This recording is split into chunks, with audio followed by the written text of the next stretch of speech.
Today we're doing part 1 of a video where we swap out my old set of gauges for a new retro style set. That's next.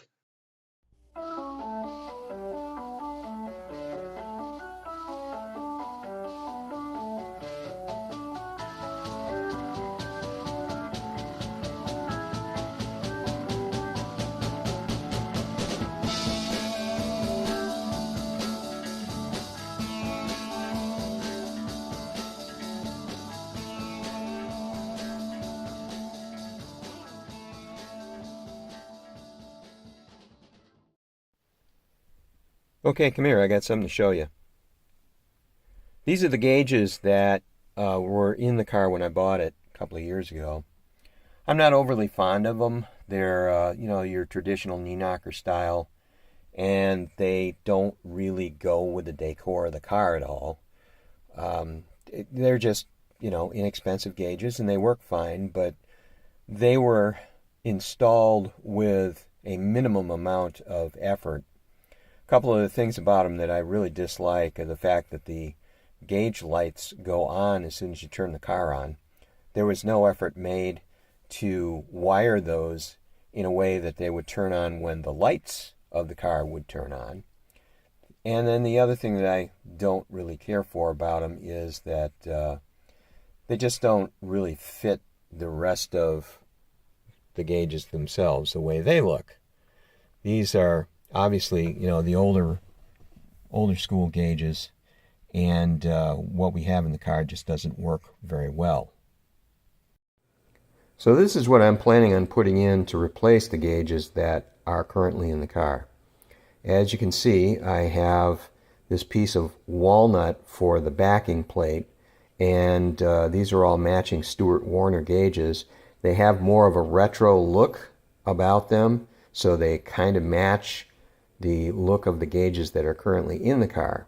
And what I was trying to do when I set this up was make a gauge package that looked similar to the original gauge package that could be ordered as an option with the 66 Caprice and Impala. Okay, so I got the old gauge package out, and this is what I found. We got a real mess here. A lot of the wires are the same color, so I had to be careful and mark which ones were which. So for this set here, this is for the water temperature. One of these red wires is the positive, the other red wire is the signal wire, and then this blue wire is the ground. Over here, I've got two gray wires. This was for the voltmeter. One is ground and the other is positive. The oil pressure gauge was mechanical, so it didn't need any specific power to it other than the lights. These are all the light bulbs, and those, as we know, are all wired to the 12 volts that engage when you turn on the car.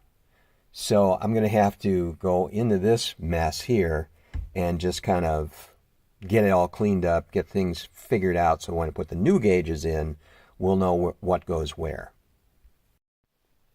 So I'm dry fitting this right now to make sure that everything is fitting properly, and it looks pretty decent.